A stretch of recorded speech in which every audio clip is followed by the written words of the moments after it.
my grandmother, or maybe a neighbor in our village. I can't recall exactly. Anyway, back in their youth, there was an incident. A man bet that he could escape from a noose without hanging. Some friends gathered at his house. They put the noose on, standing nearby, ready to pull him out if he failed.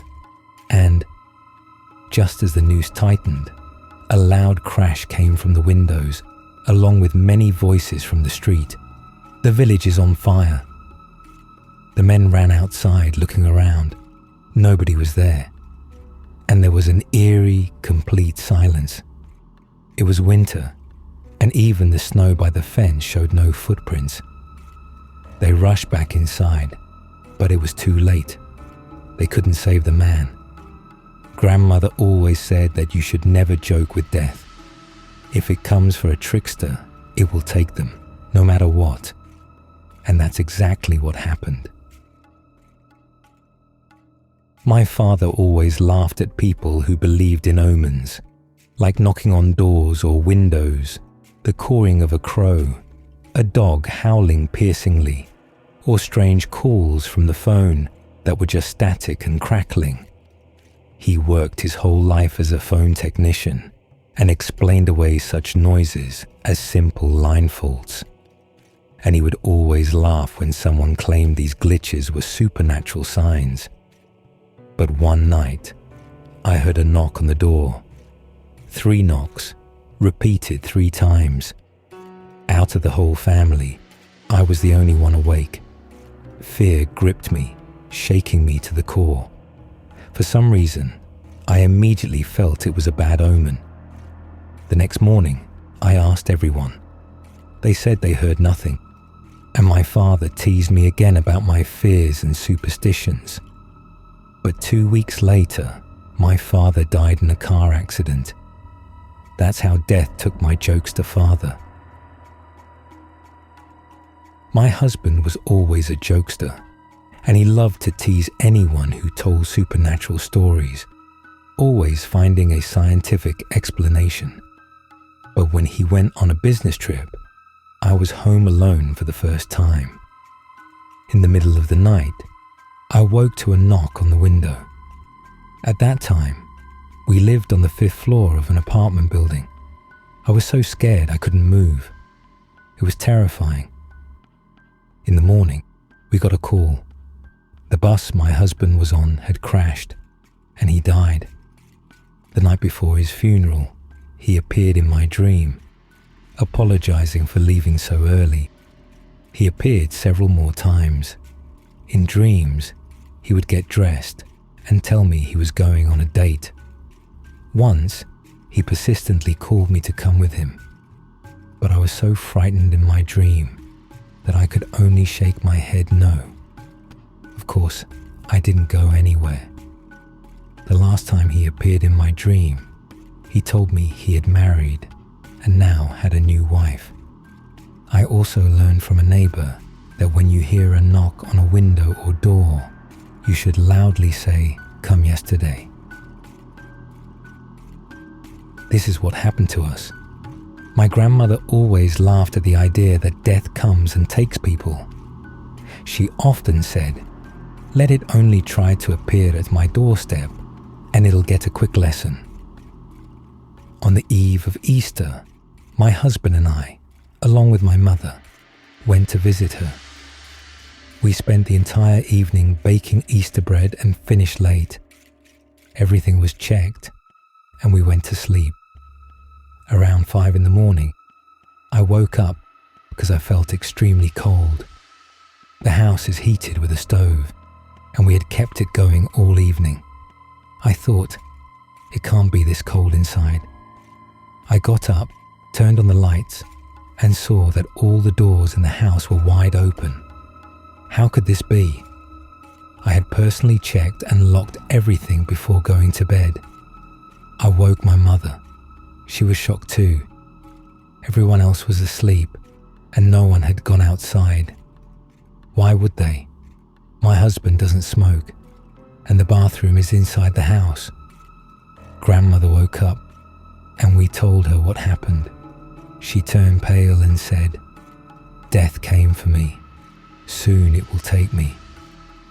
And that's exactly what happened. Easter passed, and a month later, my grandmother had a stroke and passed away. This one falls into the category of urban legends. Two unemployed drifters, not knowing what to do with themselves, wandered through the city cemetery. Suddenly, they came across a funeral. Judging by the surroundings, they realized it was for a wealthy, respected man.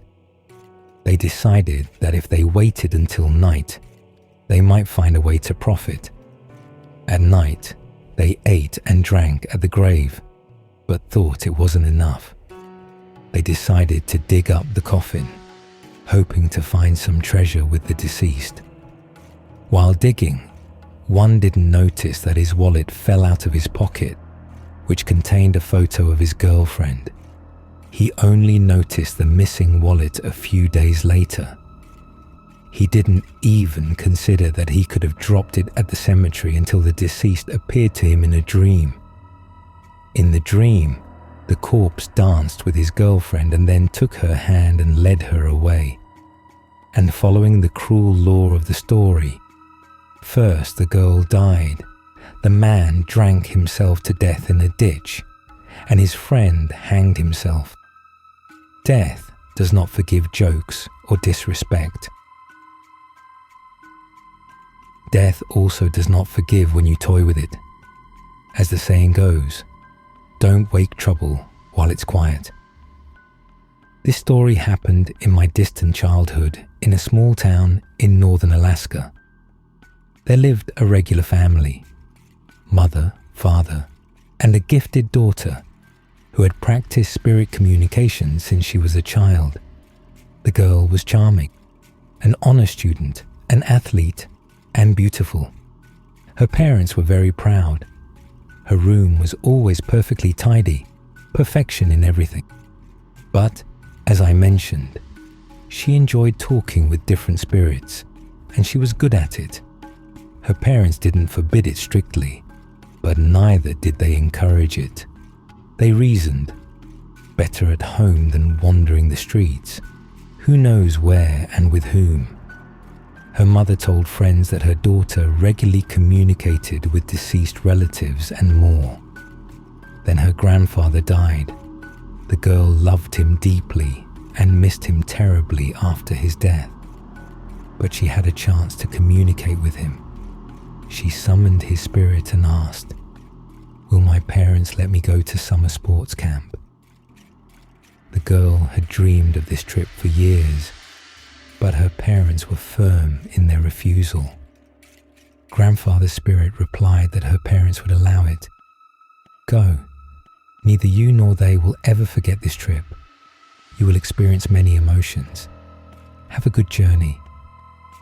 She pleaded with her parents for a long time, citing her grandfather. Eventually, they gave in and let her go. The girl was overjoyed. The trip was by bus, through beautiful southern landscapes and sharp mountain curves. The driver lost control on a turn, and the bus fell into a ravine from a great height. Everyone survived except the driver and the girl. Apparently, it wasn't her grandfather speaking, but an evil entity that orchestrated her death. Poor child. This trip was her dream. She was buried in the yard of her school. Do not wake trouble. Do not toy with the supernatural. Do not cross the line of the unknown. This happened at my high school. A group of teenagers, boys and girls, went to the cemetery at night. They caused chaos, ran around, shouted, laughed, and scared each other. Of course, they were drunk. The boys even threw sheets over themselves to pretend to be death, as they imagined it. They didn't realize that such pranks can have terrifying consequences. Within a year, both boys who started this nighttime cemetery prank died in strange ways. One froze to death, the other suffocated in smoke. Coincidence? I don't think so. As they say, a drunk man sees the sea as nothing, but a puddle as up to his ears. Can you make a deal with death? You will still have to pay the price. My paternal grandmother once had a dream.